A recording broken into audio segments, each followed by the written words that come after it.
Don't have a personal doctor but need a mammogram? Too bad.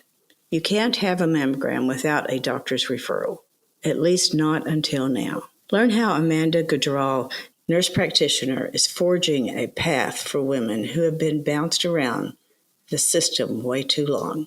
She runs our Mammogram to Medical Home program, and it is here for you if you don't have a personal doctor. Let's talk about your breast. A different kind of podcast presented to you by The Rose, a breast center of excellence and a Texas treasure.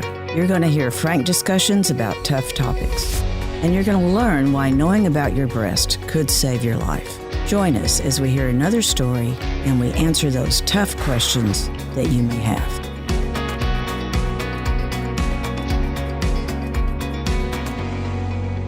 My name's Amanda Gujral. I'm the Nurse Practitioner-Manager for Mammogram to Medical Home program, The Rose. I started in March of this year. So a lot of people don't realize exactly what a nurse practitioner is. First, you were in nursing, right? And tell us why you even got into that field. I kind of grew up around medicine. My mom worked in the laboratory overnights when we were children, and then she went back to school to be a physician assistant when I was in high school. My sisters were a little bit younger, and that always interested me. My dad was an electrician. I wasn't as interested in that, and science class always kind of called to me. Biology, took AP biology, and then in undergrad, I decided to do my bachelor's in biology.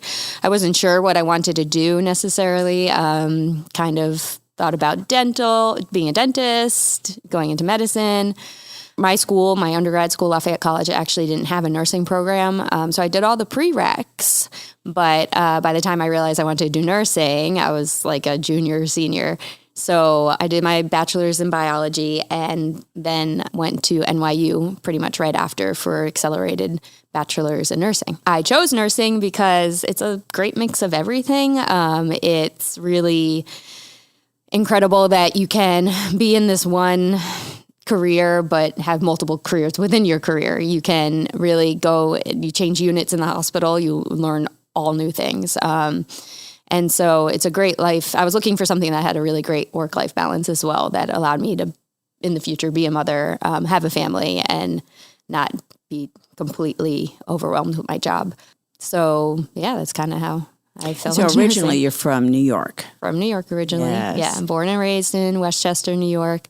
And then I went to college. We moved to Colorado for a little bit, moved to Houston for a little bit, moved back to New York, and then came back to Houston because we loved it so much and we missed it. So being a nurse practitioner, though, that is like the highest you can get without going into being a doctorate? Or basically, yeah. So explain that to us. There's a DNP now, so doctorate of nurse practitioner, that you can go back for, and that's the highest degree. But otherwise, you start off with your LVN, LPN. It doesn't really exist anymore. So a registered nurse is what you start as. So in 2013, I started as a registered nurse and sort of worked my way up in Colorado. Jobs weren't great. I worked at a nursing home and a acute rehab facility. Never actually had an inpatient hospital job until moving to Houston.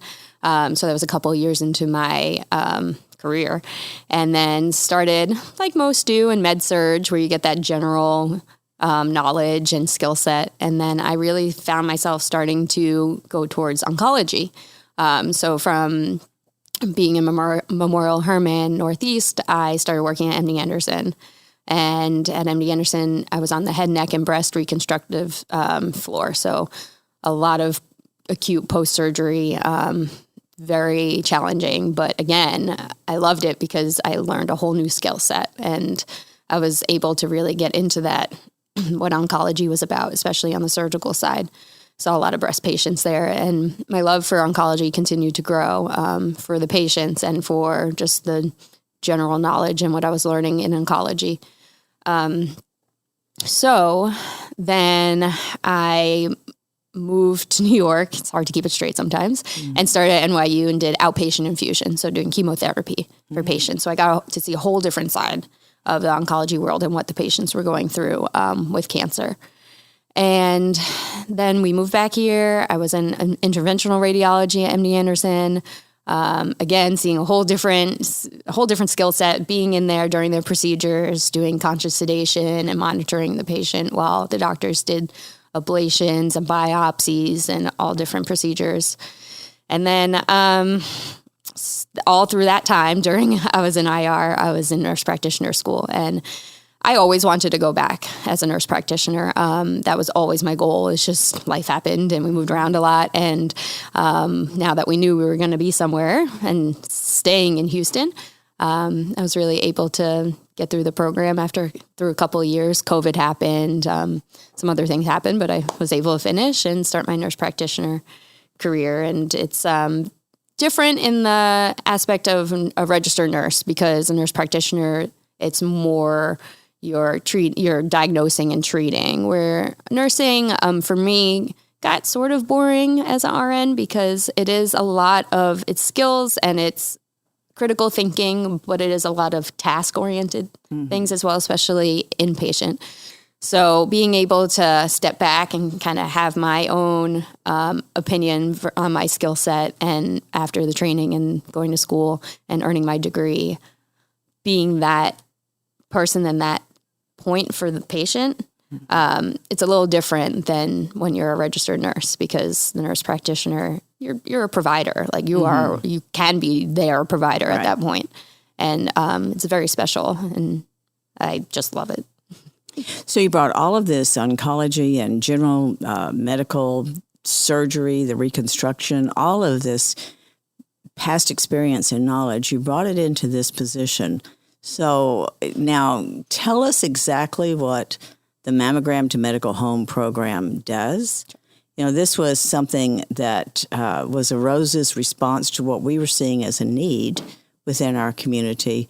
And I always say sometimes we have really good ideas, sometimes our ideas are not so good, but this one has been one that has just been magical. And especially since you've been leading it, Amanda, it has just mushroomed. So what happens in the Mammogram to Medical Home program? So we serve the patients that are uninsured that don't have a provider to go to. So they don't have a primary care doctor. Maybe they go to urgent care here and there, or a lot of the times with these women, the last time that they saw a provider was 5 years ago when they had their last child. They saw their OBGYN for their postpartum, and that was it. And that was the last time that they've seen a provider. So they really don't have a resource to go to, especially if they're having a problem, or even if they just want their screening mammogram. They just don't know where to go. They don't have insurance. They don't have a way to call somebody and say, where do I go? Where can I go that's covered? Nothing's covered, obviously. And they don't want to, it's an expense for something that they don't have right now. And they just are unable to get that thing that they need, and they don't know where to go. They don't know where to get it.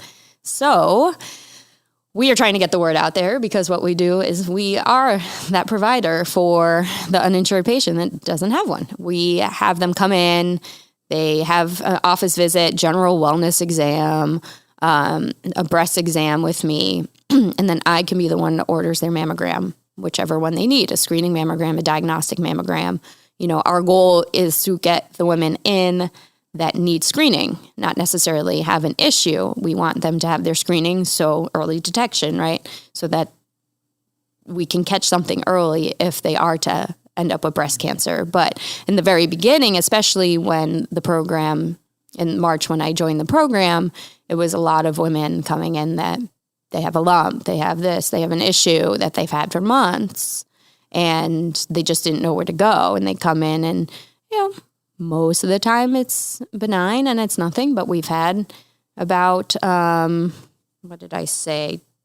23 women since the beginning of the program, November 2021, who were diagnosed with breast cancer, 5 since I started in March. Mm-hmm. So it's not. And for our listeners, that is a huge amount considering the number that have been through the program. Right. I mean, I started in March and we've seen 57 women.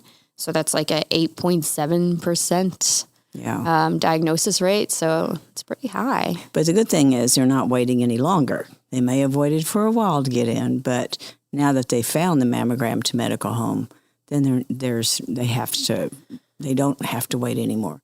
Right. Now, okay, so that's one arm of it.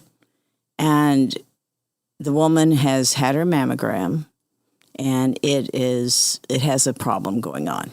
And she has to come back for diagnostics. And it's ultimately determined that she has breast cancer. Then what happens to those women? Right. Because in our program, the mammogram, we take care of the mammogram, right? If they come in and they have a lump already, or if I feel something, they'll get their diagnostic and their ultrasound mammogram, or their diagnostic mammogram and their ultrasound. Obviously, if the radiologist sees something of concern, they'll be scheduled for their biopsy, have the biopsy done. Pathology gets sent off and it'll come back. If it comes back positive, then we have our radiologists and navigators. We have wonderful navigators who you've had on the show that make an appointment with the patient so that everybody can sit down and talk to the patient about diagnosis, and then make sure that we can get them into the appropriate program to help get them treatment. Right. Now, the only way that we do that, and the reason why we have some qualifications and stipulations on the program, right, is because we want to make sure that they get into those programs. So we see through the Mammogram to Medical Home program patients who are 200% of the poverty line or below, right? And the reason why we do that is because we don't want to leave them hanging if they are diagnosed with breast cancer. We want to be able to get them into the breast cervical Medicaid program, ideally, if not other programs. But that's the program that we go to, right? So that's why we have that 200% threshold for our program to qualify for.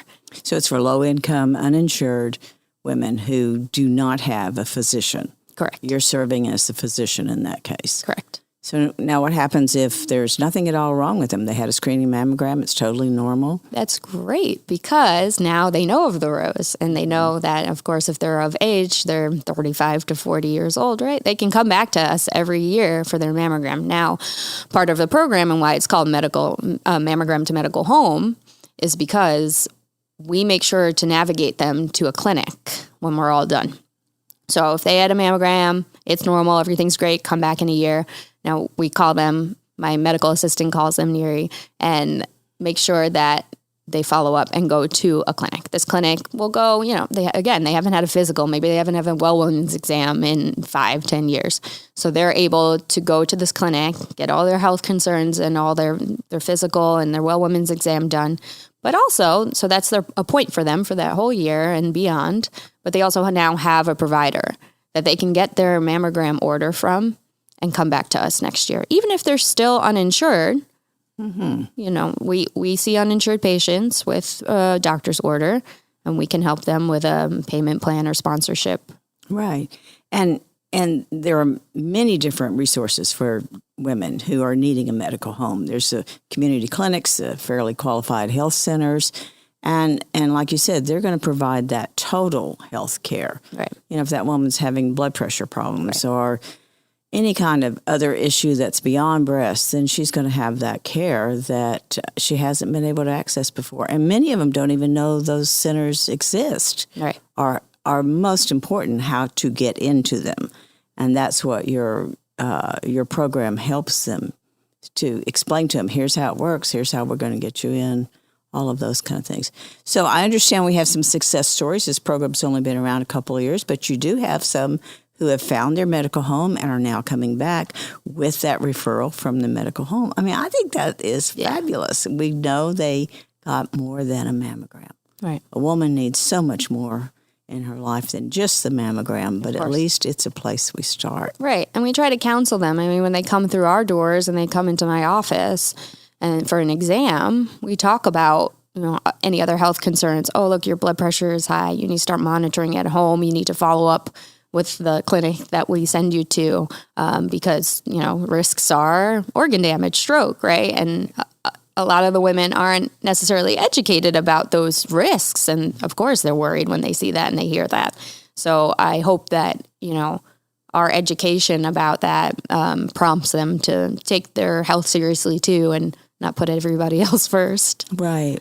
And they may have been on medication at one time, but couldn't afford it anymore or couldn't get it refilled. So that's the other part of what you're doing is to make sure they understand they've got to get it back on that, and they need to follow those different guidelines that they're going to need to stay healthy. And they've, maybe bounced around ERs, whether it's for a breast issue or for another health issue or urgent cares. And that's not, it's a place to go and a place to get immediate help. But it's not the best situation or choice because you don't get followed up with and there's no continuity of care.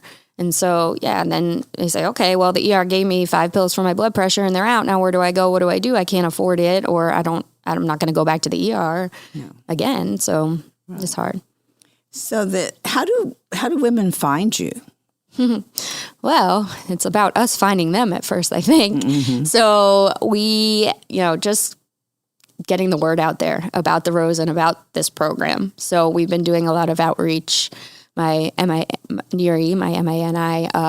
we've been partnering with some community centers. We've been doing health fairs, food fairs, partnering with churches, women's homes, just leaving flyers, just doing what we can. Obviously, if they know of the Rose, they can come through the Rose at any time and come through our program if they qualify. But just word of mouth and us getting out there in the community to let everybody know that we're a resource. And,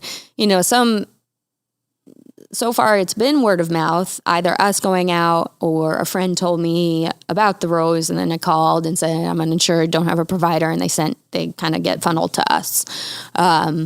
One really interesting, and I'm still trying to track down how, but one really interesting story was a woman came to us, and earlier that week, she immigrated from Venezuela by foot.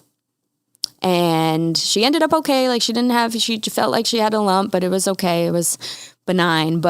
And she found us through a resource that was given to her at the border. So one of the resources, I think it was one of the churches, she called that number and they gave the Rose. Oh my gosh, that gives me chills. Yeah. And I was just like, how, first of all, her story was incredible, obviously, about immigrating, but the fact that she was able to find us within a week and had, we sent her to obviously a clinic too and gave her other resources about some of the churches and community centers around because she had nothing. She just had no idea about any resources in Houston. Oh my gosh. So we were kind of the first people that she saw. The resources that you do offer can be of from A to Z. They could be anything. I find it so interesting that you go to food fairs. Yeah. You wouldn't connect that with health issues, but the people that are going to food fairs are the people that are most in need. Yeah. We find that a lot of the women there are older Hispanic women and are uninsured.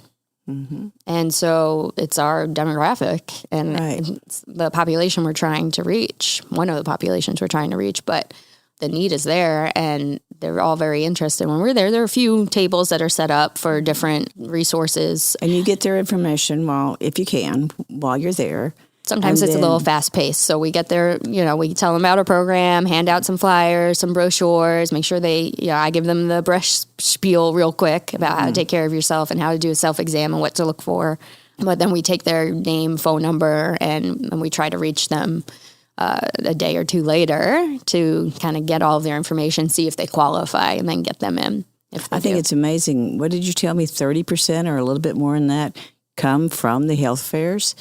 That actually wind up going through the program. Yeah. At first, when I first started, it was all from scheduling because we weren't getting out there yet. But now that we've been going out to more events, it's about 30% of our referrals are coming in through just our events that we go to, health fairs, food fairs, other partnerships that we have. So you've told us about the most interesting. Do you have a most saddest? It's a new diagnosis, but 33-year-old mother of 4. I think the youngest is 2 and is basically diagnosed metastatic. So I think she just got her diagnosis a week ago. So like I said, I haven't really followed up yet, but the navigators are now working with her and following up. And so that's not great, obviously. No, that age is so tough. And yeah.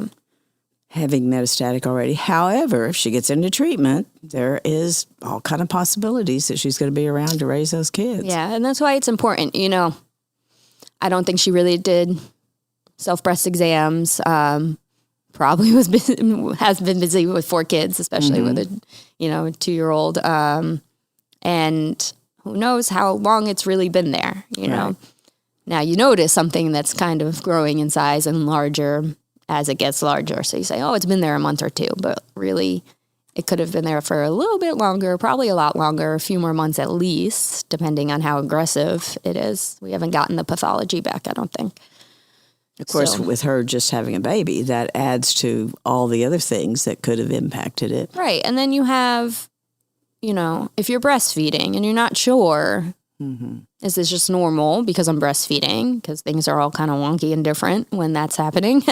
And you let it go. And then you say, well, let me see if it goes away, especially if you're uninsured and you don't have a doctor and you don't know where to go and you don't have a resource. Right. Unfortunately, healthcare for women can be lacking in a lot of ways. I think that women's exams, breast exams, and mammograms, you know, should be covered for everybody. It should be free, but that's me. Oh, we believe the same way. And but it's not, no. And postpartum care is horrendous. I mean, you come in, you see your doctor once after having a baby, and then they say, okay, you're good to go. And, you know, all the care, obviously, you have a pediatrician for the baby, but nobody's taking care of you. So nobody's following up, and you just hope that these things are normal that's happening to you, and they may or may not be. And then you get stuck, and it's a year later, and then you talk to a neighbor and they assure you that's nothing, or whatever. You know, I'll wait until I'm done breastfeeding to see if this goes away, maybe. Yeah. And then or maybe stress, or, you know, I'm too busy because I'm taking care of my family. And that's one of the messages that we really harp on here. We see so many young women, especially young women who have just given birth within the last 2 years, who have come in and they are positive for breast cancer, and they really, you know, that's a time to get into treatment. You can't mess around with it when you're that young. It's just too dangerous. And we have no reason for why we see more younger women with breast cancer. It's just happening. Yeah. So if there's something going on with your breast, we really want you to do everything you can to get in. Yeah, and again, this if you call us and say, I don't have a doctor, then the next step is to be that you will most likely be sent to the Mammogram to Medical Home program. And that's where all of this whole process starts.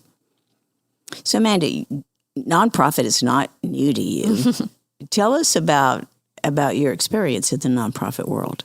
Sure. So when my husband and I moved to Houston originally, which was in 2015, something like that, we don't have family here. He's also from New York. We don't have family. We didn't have friends. We just started, you know, again, networking with our friends through work and coworkers. And so we thought there's something that we want and feel like we need to do to kind of give back to the community and also put down roots. But we weren't sure if we were going to stay here.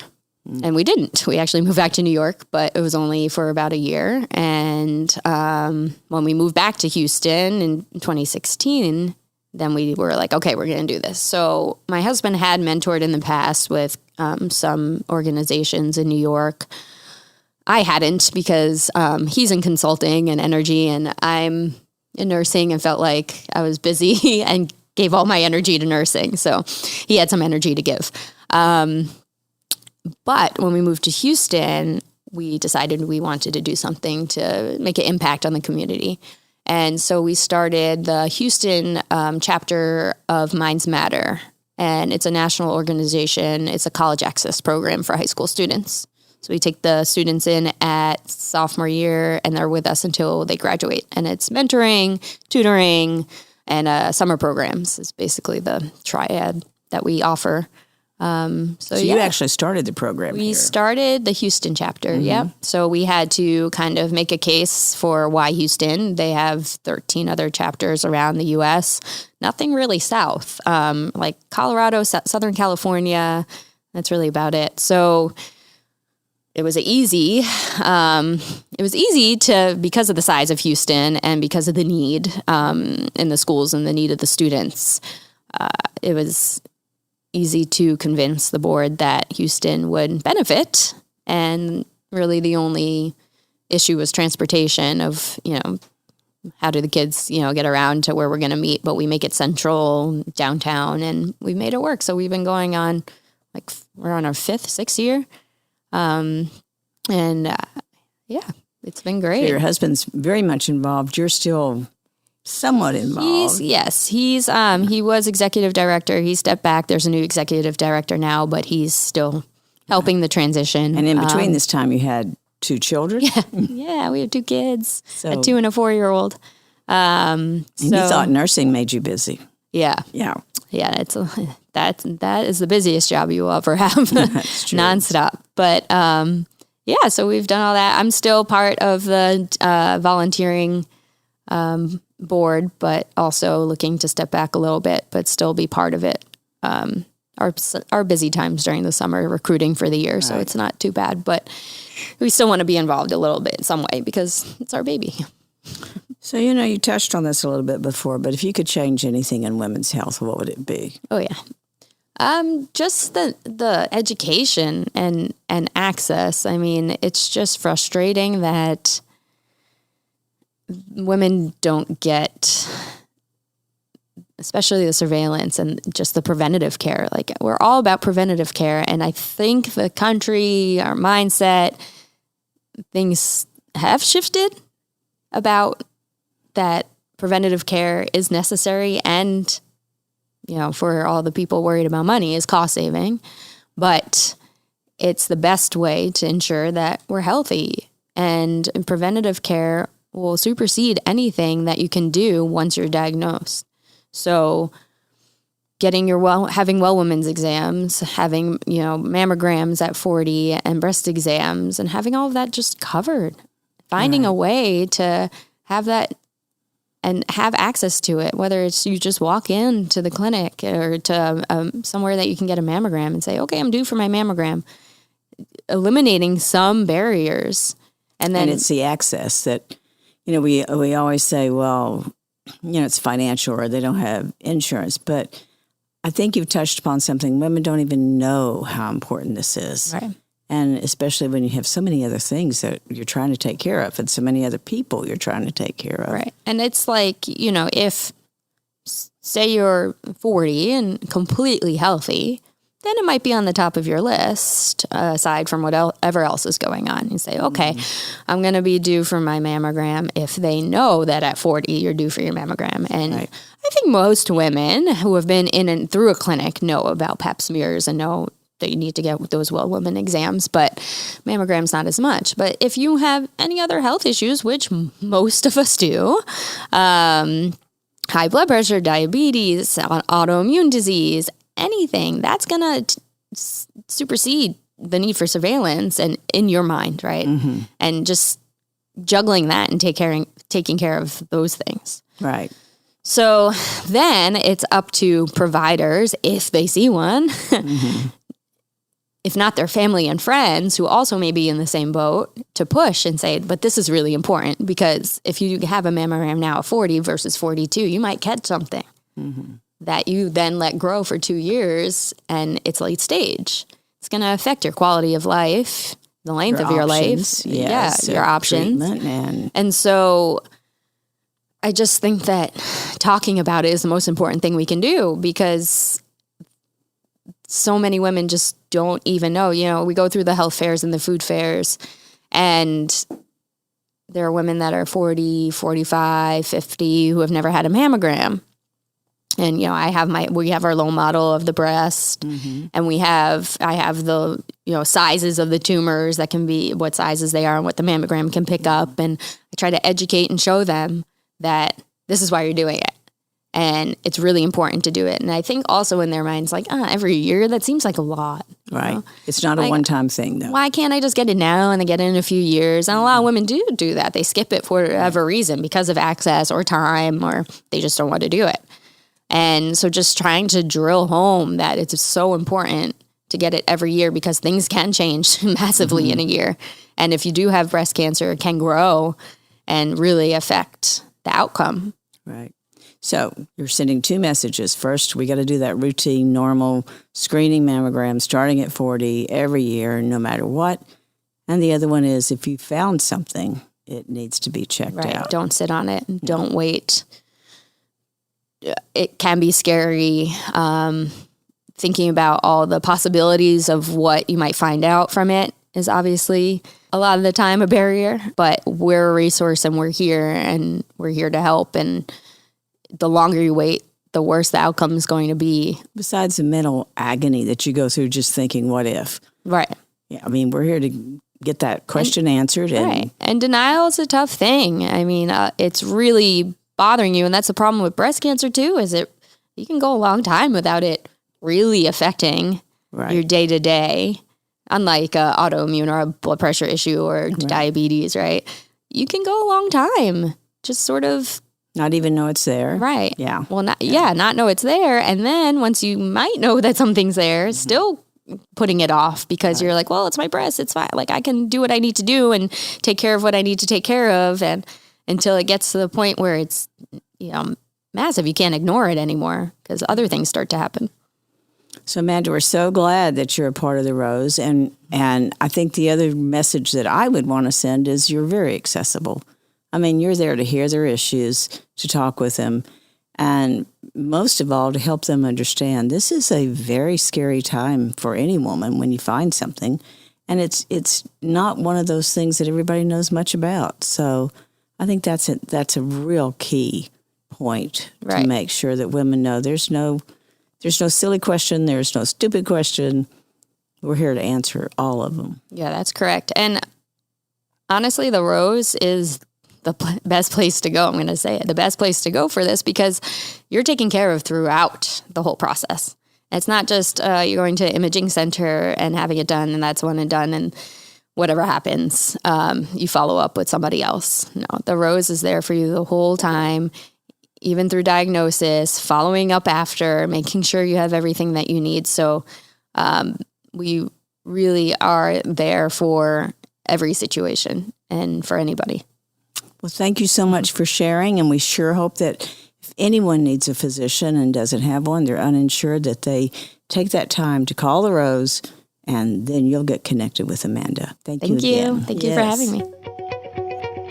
So that wraps it up for today. And don't forget, we're doing an episode every single day. You're going to get your daily dose of Let's Talk About Your Breasts during the month of October. October is the month of pink, and for the Rose, a breast center of excellence, that means we'll be airing podcasts every day in October to celebrate Breast Cancer Awareness Month. We'll be sharing everything from bikers writing for breast cancer to areola tattoos. Be sure to share with family and friends because there's a little something for everyone. To find out ways to help the Rose, visit our website at therose.org. And remember, self-care is not selfish, it's essential.